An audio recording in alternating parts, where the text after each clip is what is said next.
The kids are now back in school and the temperatures are cooling down, but your skin and hair probably hasn't recovered from that summer heat just yet.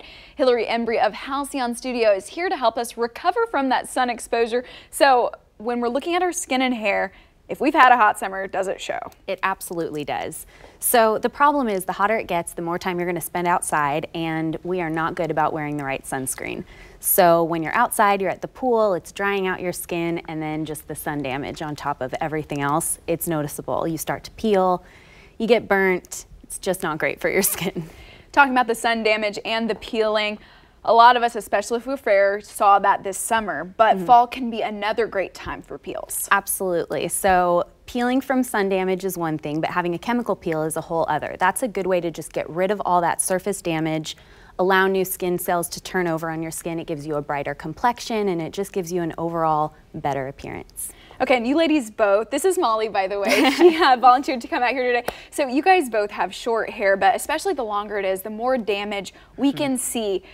I heat style my hair every day. Should I stop, and should people at home do that as well? Yes. So, you know, it's kind of this vicious cycle where your hair looks best when you heat style it. It's going to smooth it out. It's going to make it look nice, but it's damaging it. So the more you can avoid heat styling, the better, because it just gives your hair a nice little break. And what are the tips from hairdressers on how, okay, I need to take a break from that, what can I do instead? You know, not all of us are lucky enough to have naturally beautiful beach waves in our hair. So if you don't have a style that's just going to naturally dry on its own, something like a cute little pin is a good way to just update your look. And with Molly, we can just pull some of this back. It takes less than 10 seconds, and then it gives just an extra little pop to her hair. Okay.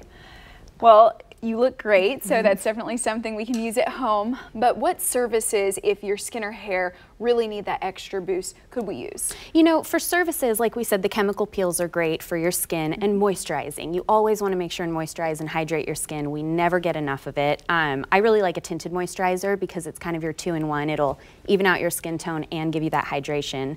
And for hair, it's the same thing. You want to hydrate as much as possible. Deep conditioning treatments are great.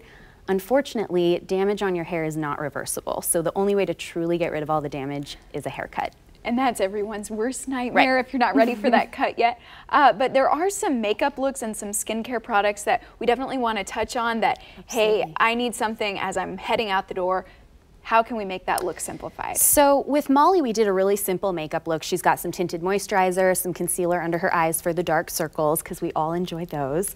And then something as simple as like a lip color. So we did a pop of color on her for something bright. I like to put a gloss over it just to give it a little bit of a different look. And that's a good way to go from day to evening as well.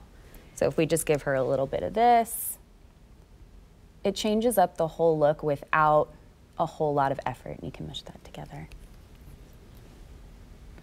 But it's just a little extra shine. Just a little extra. And I think that if you have a good pop of lip color, then the rest of your face doesn't matter quite as much because people are going to notice your bright lips. That's a great example, really, but let's touch base with hair. Sure. So you said the bad news, right? If there's damage, we can't reverse it. So what are some of those most popular trends that people could use right now? So the lob, or a long bob, became very popular this summer. It's sitting around here, nice and textured, a little bit longer than my hair. And then now things are kind of transitioning into the bob, which is more like Molly's hair or mine. So something, again, with a lot of texture, a lot of layering, a lot of movement, and you can wear it natural. Even if you have super straight hair, you'll still have a bit of that wave to it because of all the layering in there. Well, Hilary, thank you so much, and Molly, for coming out today. Those are all great tips if you are suffering from some of that sun damage.